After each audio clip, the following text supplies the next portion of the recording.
either parliament or cabinet. I think that would be something that perhaps would be worthy of a national referendum, if at all. But the purpose of that, of course, is to continually take the power away from the people, the direct power away from the people, because one of the highest moments of our political calendar has been the elections that happen every 5 years. Now, if those elections are just for members of parliament, and after that there is no interest whatsoever, it's up to the members of parliament to select a president, then that means that democracy has been taken away from us in a certain way. And now I want to make this clear that they are not suggesting what I call a parliamentary system, which is in so many countries, the UK, South Africa, Israel, and so on. That's different. What they are saying is parliament actually elects the president. And now that, of course, is intended. It comes at the time when somebody whom we know the president has been trying to project as the next president, his son, says he's not standing.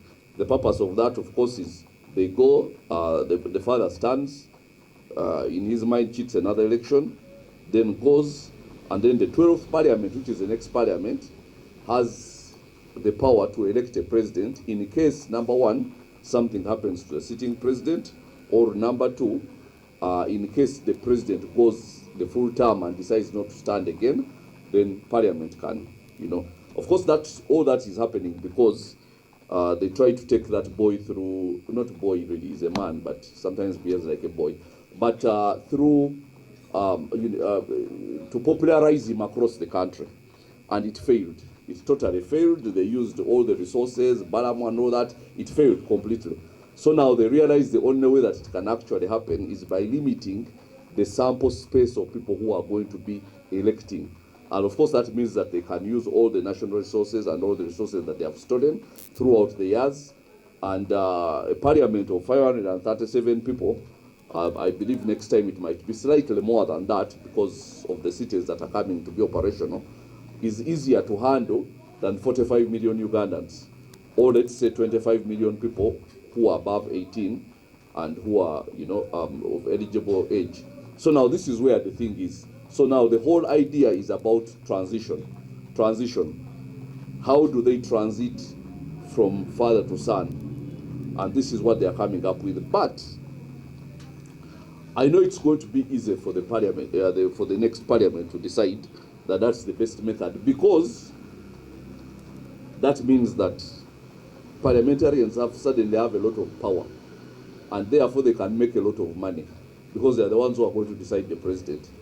So it might be popular in their circles, but it's not going to be popular in the circles of Ugandans. So now here is where the problem is, and now I want people to get involved in the things that really matter, in the civic matters that really matter, because what happens politically on all the talk shows and everywhere, people are talking about inconsequential things. Yes, the future of this country is being decided by a few compromised, corrupt individuals who think that they have the divine right to be in power forever and to pass on power to their lineage and so on. So that's what I'm here to talk about. So I'm calling upon Ugandans to make this a subject of discussion in a way that it is not easy for power to be taken away from the people. Because this is a classic example of power being taken away from the people. Of course, you can say the people are the ones who elect the MPs and so on. But we have lived through a time when all throughout the people at least look forward to 5 years when they can elect a leader of their choice. Now, those elections have not been credible, and there has been a lot of fraud, they have been fraught with a lot of, cheating and so on. But at least it provided some sort of cover for people to have a semblance of democracy. But now even that small semblance of democracy is being taken away from us. And what is sad is people are just quiet and are waiting for it to be proposed, and then it goes. I've spoken about it before. This is what they are planning to do. I've been speaking about it for months. They are planning to do this, but nobody is saying anything about it. And I find that very, very sad, because we are supposed to be coming out, because we are in a scenario where we have a president who in next 2026 will have ruled for 40 years. who is claims to be 80, but is anything between 80 and 90. And so we have to deal with the issues of mortality. So we have to start planning for this country post-Museveni. Now that is something that is so difficult for so many people to even conceptualize, much less to put into practice. But we have to start planning for Uganda post-Museveni. The only person who apparently is planning for Uganda after Museveni is Museveni. And now that is very sad, because we have almost as if left the reins of power to him. Do whatever you want. We shall sit here and be in opposition and quarrel and argue and be angry and so on for another how many years? I don't know what is, And now that's not how we are going to handle this. I am telling you, this is going to be a very contentious issue, and I intend to make it so. Thank you very much. But Mao, leero mu kabineti nsuubira agenda kuleetawo ekiteeso, ng'ekiteeso kijja okulonda president okujja mu bantu aba bulijjo okutwala mu bamemba ba parliament nga balonda omukulembeze w'eggwanga. Kati kino tulaba nti kya bulabe nnyo singa tuba tukyusizza engeri gye tulondamu president, oba oli awo kyali yetaasa referendum, national referendum, abantu bonna basalewo nti katukyuse ennonda ya president, naye baagala kikwata bantu batonotono leero mu parliament, mu kabineti bakireetewo, oluvannyuma bakitwale mu parliament, oba oli awo kiyite, tubenga kati abantu tebakyalonda mukulembeze wa ggwanga nga badde bamulonda, kati nga balonda ababaka ba parliament, ng'ababaka ba parliament be balonda omukulembeze w'eggwanga. Naye kino tekigenda kutandika kati, kigenda kutandika 2026, akalulu kagenda kubanga bwe kabadde bulijjo. Naye ng'ate parliament eddako e12 okusinziira ku kiteeso kyabwe, kati awo okulonda kwa president direct kubenga kuweddewo completely, kati awo parliament nga yekola ki, yesalawo. Kati kino tulaba nti kya bulabe nnyo, kubanga okulonda kwa president newankubadde nga kubaddemu ebintu bingi nnyo obutali bumativu, okwemulugunya n'ebintu ebiringa ebyo, at least abantu badde bamanyi nti oluvannyuma lw'emyaka 5 tufuna akakisa ne tugenda tulonda president, oba akalulu bakabbi oba kiri, at least tufuna akakisa ne tugenda tusalawo nti tugenze kulonda mukulembeze wa ggwanga.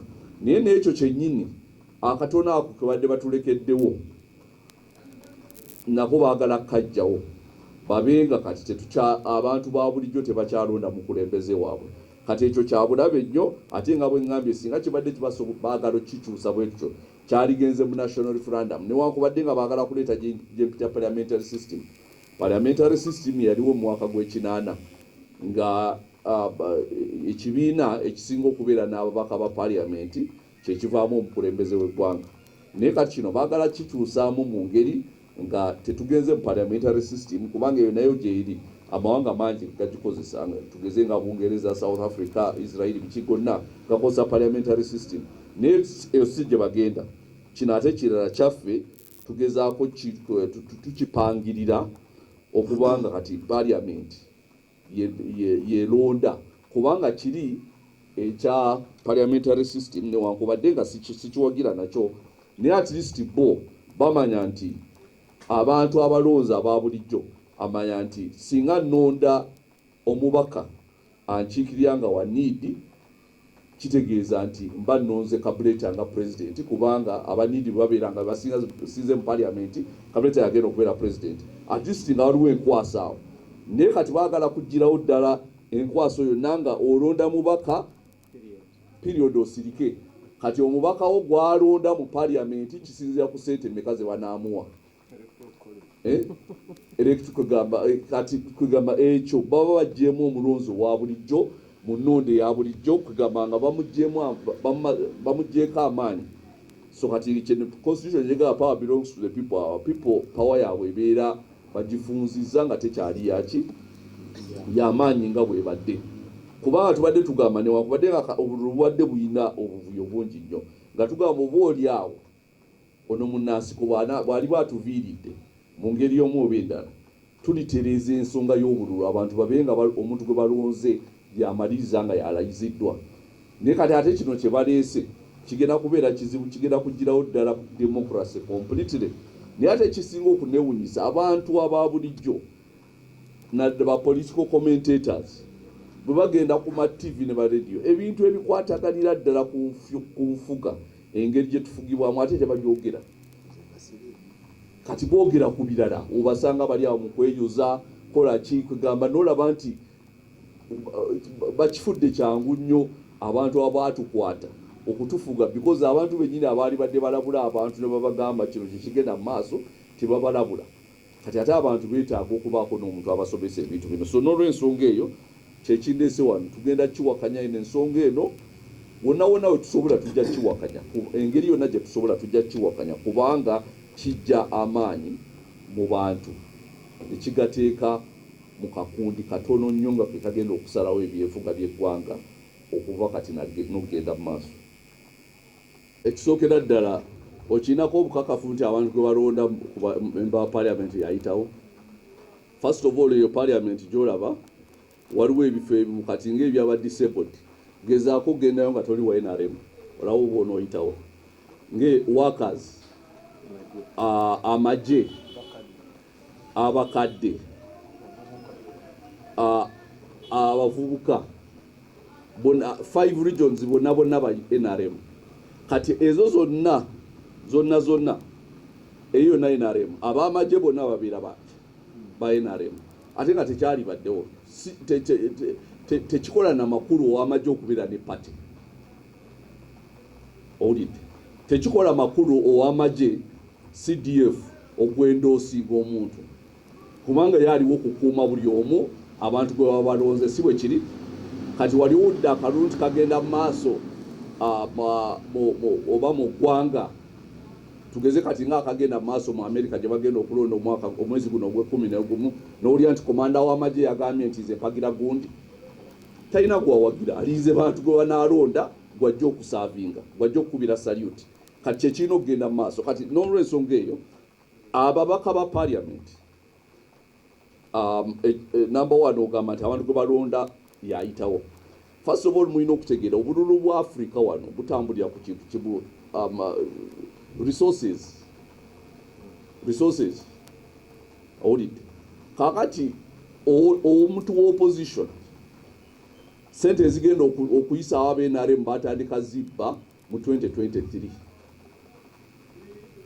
mu budget kati balina billion na billion ezigenza okuyisa ababe NRM akalulu wonna gye kali mu nsi kalulu ka sente ne mawanga agalina democracy ayina sente yakola ki yabeera n'omukisa ogw'amaanyi okuyitawo kubanga yakuba ebirango ku TV yakola ki yabeera ne ba volunteers yabeera n'abatambula abawe emirimu abantu ne batambula ne bamukubira kakuyege so obulu bwonna bwa sente kakati okusinziira nga bwolaba engeri gye kyesuliseemu nga NRM yeyina sente zonna olabawo obwenkanyaawo nti mu bulonzi bwa MPs olabawo obwenkanya nti NRM inaba MPs kumpi 4